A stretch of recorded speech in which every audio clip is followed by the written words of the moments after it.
Thank you, Jorad, and thank you for inviting me to this event here today. It's a great privilege to be at the Global CCS Institute. And for those, just a brief introduction, Børre Jacobsen. I am Managing Director of Northern Lights. I have experience from 30 years with Shell. I'm actually still with Shell. Most people in Northern Lights are seconded in from the three owners. Besides Shell, it's Total Energies and Equinor.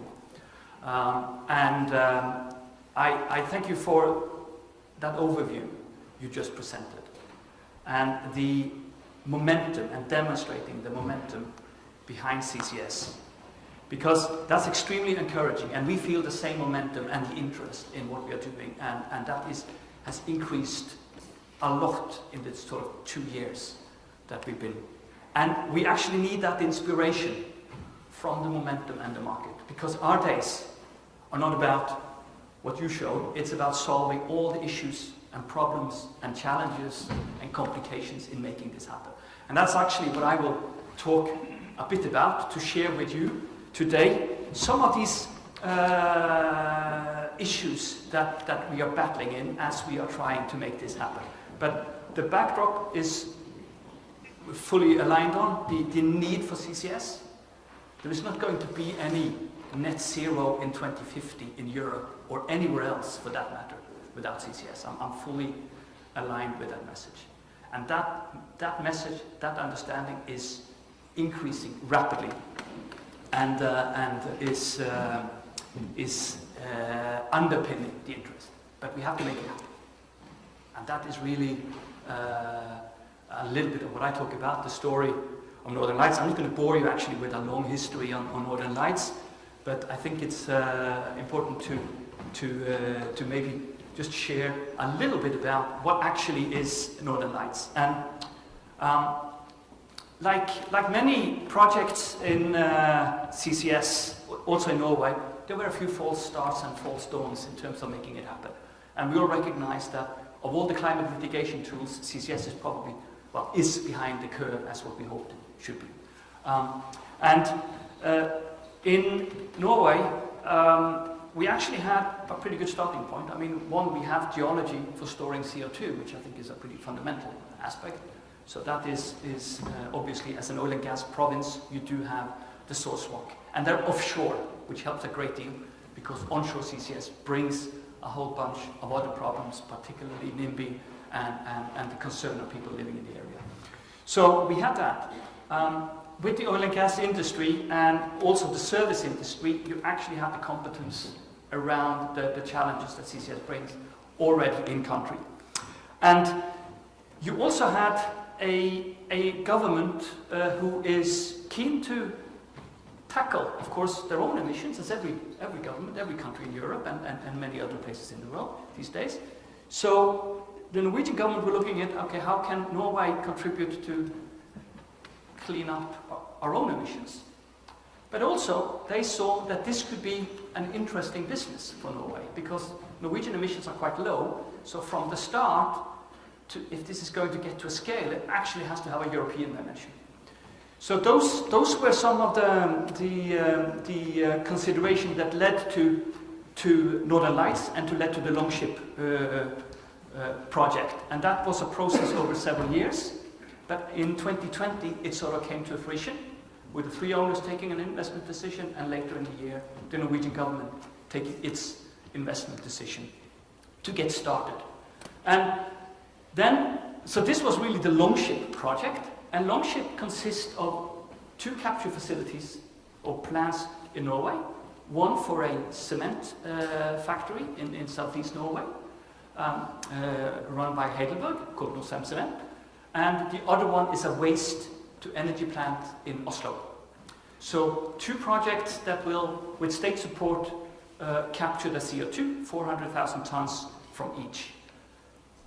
And then Northern Lights is really the rest of the chain for the Longship project.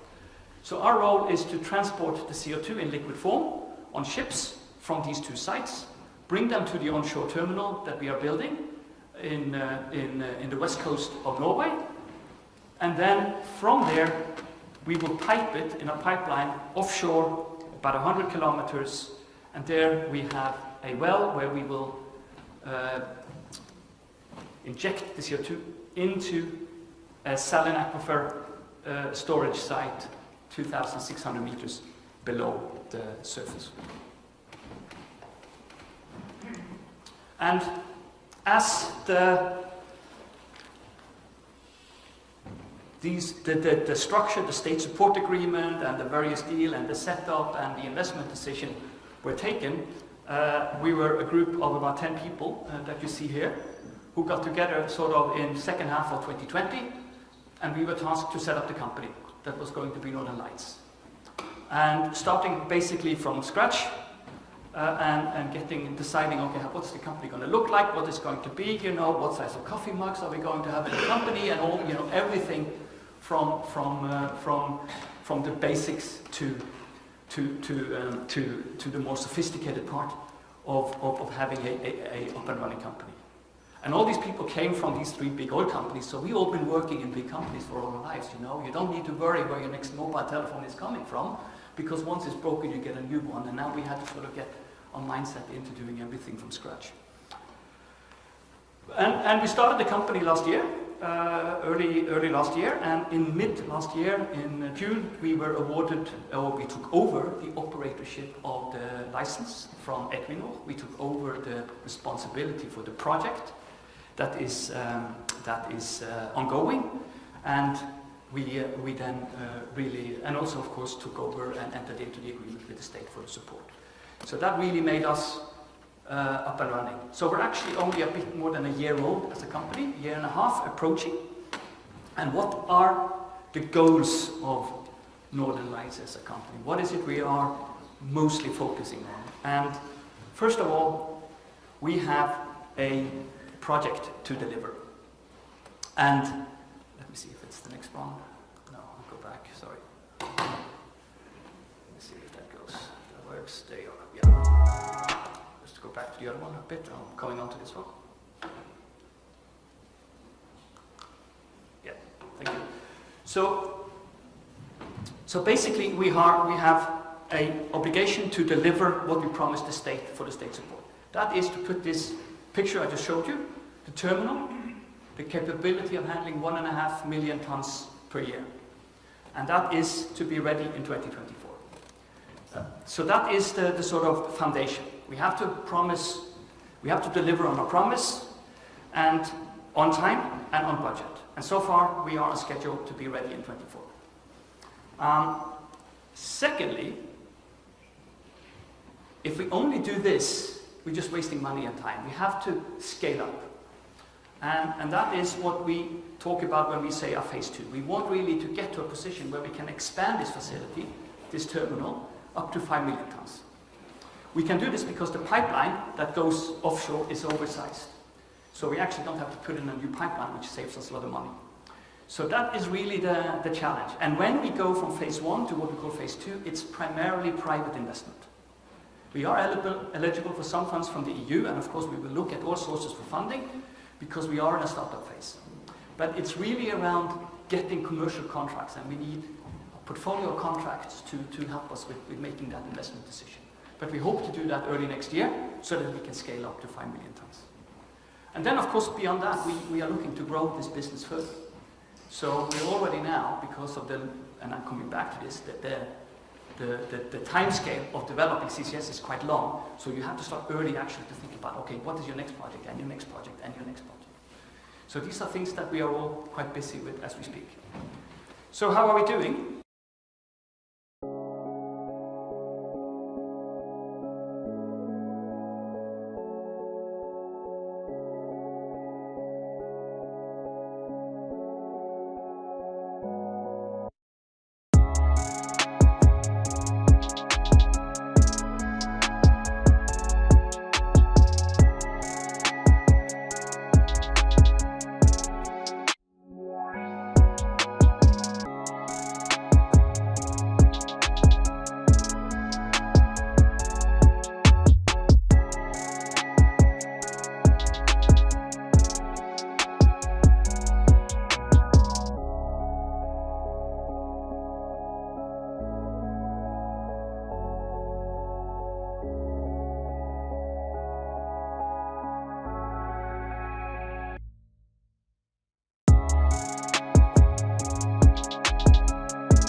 So there we are.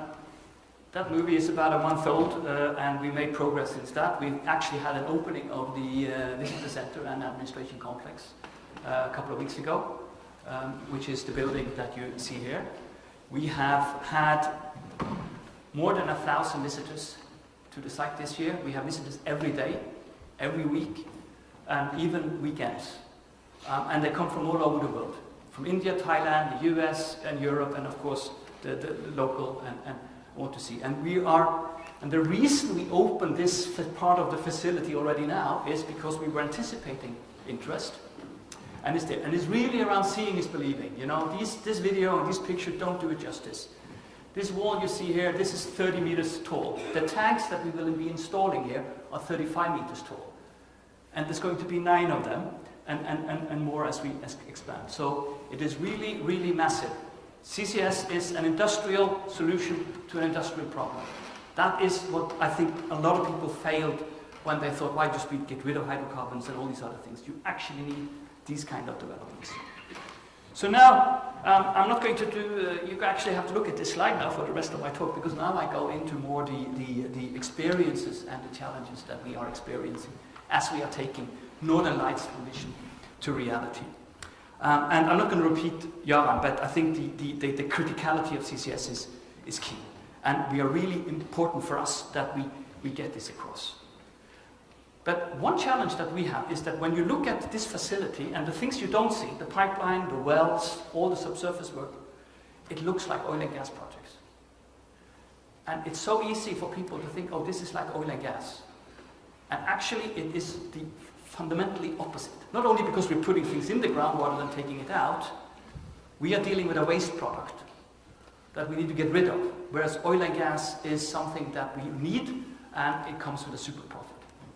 We do not get super profits. We can make money because the governments are deciding to tax CO2. There's a limit to how much tax people like to pay. Most people like to pay very little. So I think it is a fundamentally different outset, and we have to have that mindset as we are developing this business. And that's a challenge. So, let me talk you through some of the technical aspects. And storage, I start with storage. We have the subsurface, the geological formations to store CO2 in Norway. And we have done that for some of the projects you saw on the map earlier. In Sleipner, we have injected CO2 in these aquifers, as we call them, saline aquifers, for more than 25 years. This is basically a porous rock that is filled with a salty water. And that you find everywhere where you have oil and gas, but sometimes oil and gas has been trapped in these formations, so that you find oil and gas. But 9 out of 10 times you look for oil and gas, you find these water. And then the oil and gas industry call them dry wells, which of course is a little bit misleading because they're certainly not dry. But anyway, so we have that. And the thing is with these aquifers, when you inject CO2 into them, over time, the CO2 changes. It mineralizes. So over time, the risk of ever having any leaks or any issues with that is becoming less. And we have the subsurface expertise, and we have the experience now for more than 25 years. So we have a pretty good understanding of how the CO2 will behave once it gets there, and how it will behave over time, and the fact that we are very confident that it's perfectly safe. But it is Mother Nature, so you never know 100%, and we are doing a ton of work, subsurface work, to make sure that we are absolutely right.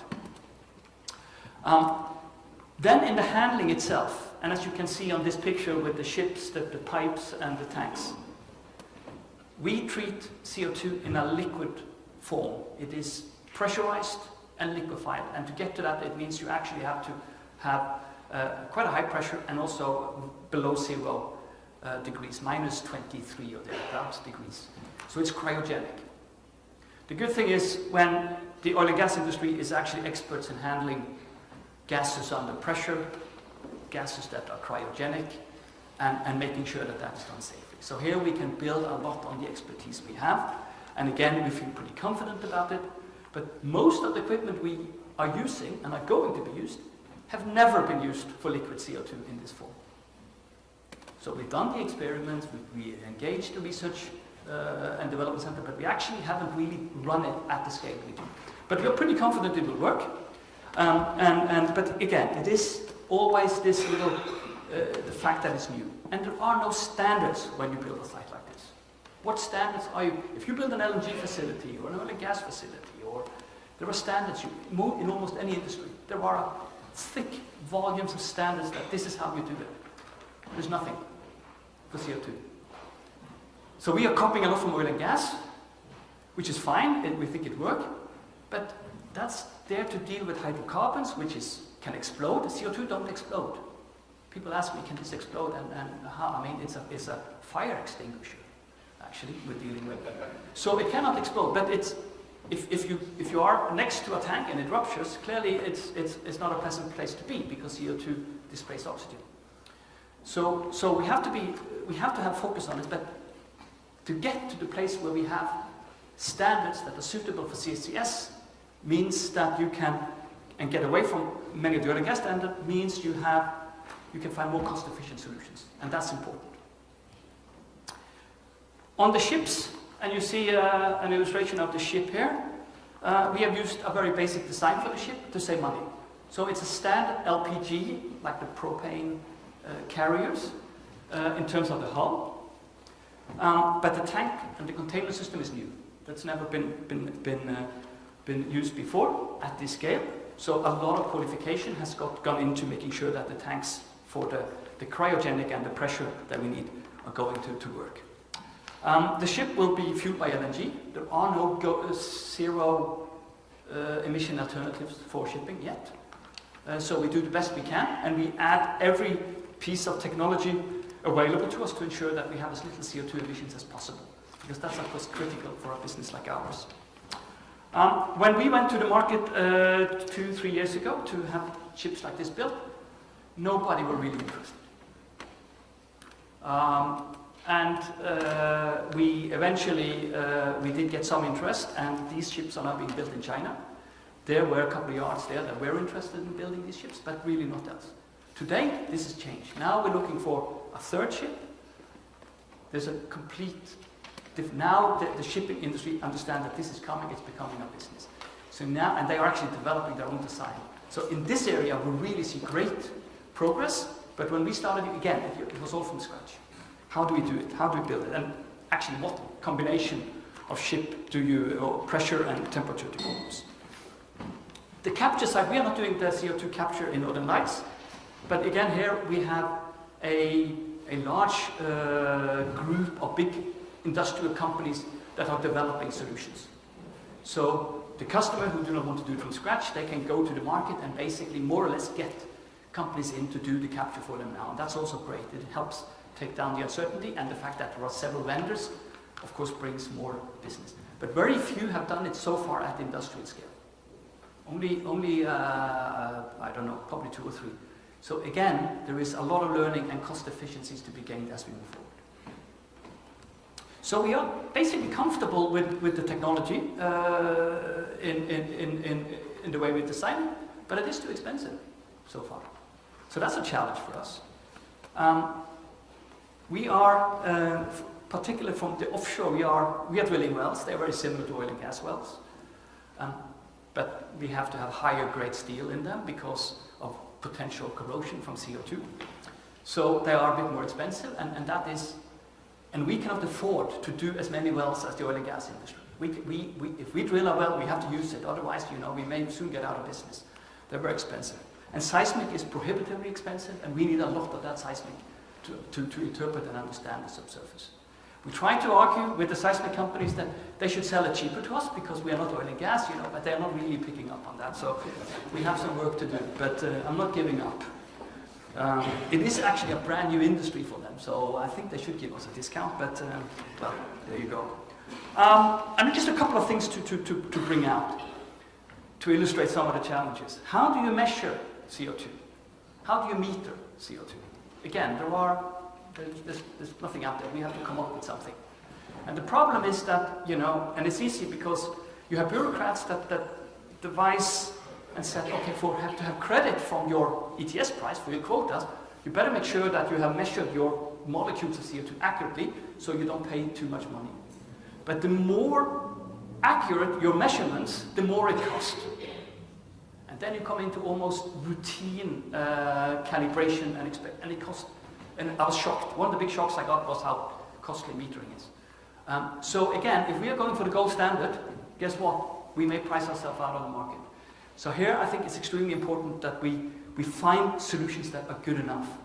And we talked about the US and what's happening there. There's a lot of projects. I'm sure we should have some learnings from that really to bring across.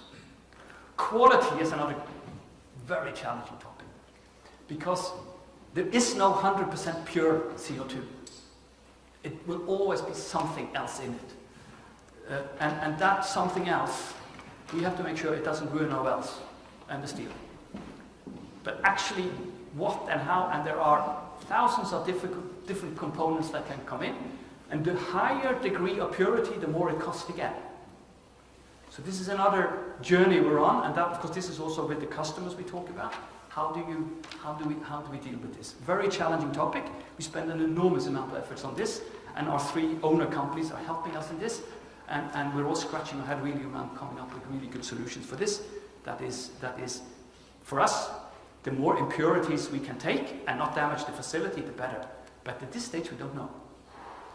And our risk appetite in this area is quite limited because, as I mentioned, the wells are very expensive and you don't want to ruin them. So that's a little bit on the technical side. Commercially, there's no market for CO2. No one is doing this. There's no contract out there, there's no blueprint. So how do we get about doing this? And what we do know is that we have to invest quite a lot. Our customer needs to invest quite a lot in the capture and liquefaction facilities that they need. So we both have big investments, which tends to converge on, okay, so we certainly need a long-term contract. It's not a 3-year or 5-year. They need security that they can get rid of the CO2, and we need security for revenue. But it does take to mature these concepts. And we are actually writing the full agreement with all the different appendixes in every detail on the operating, on the HSSE, etc. Because normally, in more established business, you can actually do the deal on the high-level principles, and then you do the full agreement, and then you take your investment decision. And then you go into the nitty-gritty, because 95% of that is what we call boilerplate. It's more or less done. Everyone knows what to expect. There's no surprises. We actually have to be upfront and say, okay, this is how we think it's all going to work, and how does this work for you? And they don't know either, necessarily. So it is a very challenging and also a road of maturation, I should say, to get to that point. How do you price the service? The question I get almost most often is, what is the cost? And it's like, what's the cost of a fish? You know, it is, what is it you need? How much CO2? What flexibility do you need? Where are you? Are you here? Is it a plant here? Well, no ships needed. That's going to be a lot cheaper than if you are in London, for instance. So that is also, and then how do you price? One is the level. The customer thinks the price should be somewhere here. We think it should be somewhere there, and that's natural. That's always the case. And we need to find a way that we can meet, otherwise there will never be a deal. But should we index, should we have a price formula? Should it be linked to something else, inflation or the ETS price or taxes, etc.? So again, lots of discussions on how you do this commercially. And we started with ships, and we think this is a good idea because the threshold in volumes are quite low compared to a pipeline, for instance. With a pipeline, you would need a few million tons to bring it home. And then you need to get all that together. And as you start up on your business, that's going to be quite difficult to line up X number of customers, all starting roughly at the same time, all willing to take the same risk, all willing to pay roughly the same price, and get all that. Now, because we've started, you can start to see some people, Equinor, with Fluxys and Wintershall are talking about pipelines. I think that will happen, and it will come. But the shipping gives us the flexibility that we can talk to companies here in London, or in Rotterdam, or in Gdansk, and actually bring a solution to that. I think we will see a combination in the future, but ships is where you start to get the volumes and getting the confidence of the business. And then brings me on to another interesting aspect of making this a reality, and it's the regulatory framework. And we do have regulations, actually. We have oil and gas pretty much copied oil and gas regulations, which is really not necessarily always suited. The bodies that executes the regulations haven't really understood that this is not oil and gas. They can, when we come with a project, they may say, why don't you study this? And we said, we don't think that's a good idea because it's quite costly and it takes a lot of time. No, we want you to do it. And then I have to allocate 2-3 people out of my small team to work for 2 years, and these are highly paid engineers to solve, and maybe, what is maybe a nice to have. Maybe it's critical, we don't know. But we don't take this, the matter of storing and the subsurface lightly. But unfortunately, we get a combination of offshoring in Norway now, in offshore regulations, and then some onshore regulations for good measure. Because it's different government agencies need to define who's going to actually be looking after this, and they all want a piece of it because, like any organism, they want to grow and expand their business. So I think this is a big challenge. How do we get regulations that is fit for purpose for CCS, not some copy over from oil, in combination with onshore? One example from Norway is if you build a gas and an oil pipeline in Norway, you need a permission from the central government. If you build a water pipeline or a sewage pipeline, you need authorization from the local authorities. If you build a CO2 pipeline, well, you guessed it, you need both. So we need twice as many people to get from what should be really a cost-efficient and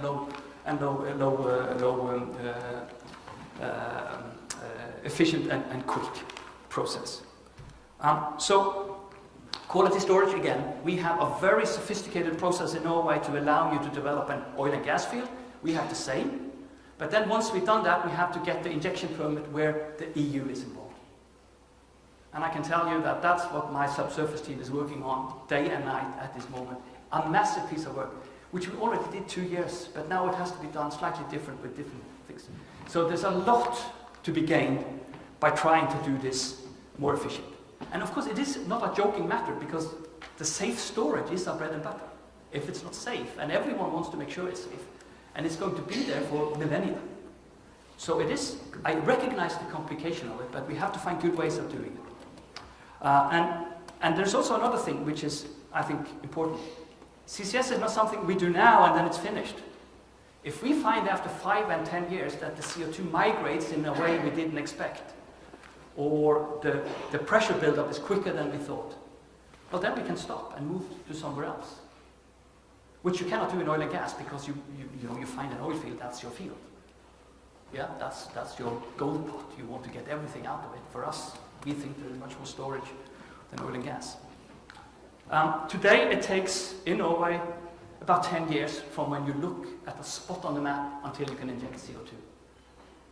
And we don't have 50 years to build up this business, we have 15 years to do it. Which is why we are already now looking at storage far ahead. I'm conscious of time. I'm just on the people side, and people are actually quite good news because the competence we're looking after are sit very much with the technical oil and gas industry, and they're all extremely keen to come and work for somebody like us. So we've been starting to recruit people now, and we get very competent and good people who are very keen to come and working for us. So that part is actually working quite well. And then, and underlying a lot of what I said is the cost, because we need to bring the cost and the mindset of the cost down. And what we are unfortunately seeing now is we are in a very inflationary market. We see tight supply chains. There are certain components that is impossible to get the next 3-4 years that you may need. So you have really to think ahead and get your plans in and order those long lead items. Very significant challenge to realize that build-up of projects that we all want to happen. So I hope I was able to share with you some of the challenges and issues we're dealing with. We have It's not the 10 anymore. I have 40 people now. We're busy day and night trying to make this happen. It is hundreds of these issues that are coming up, and some of them are hard to crack. But the dedication is impressive, and I think the conviction that we have to make this work, have to make it real, and that CCS is so vital, is fully understood. If we are going to meet the targets, if we're going to keep industry in Europe, and the European level of welfare that we all want to extend. So with that, I thank you for your attention.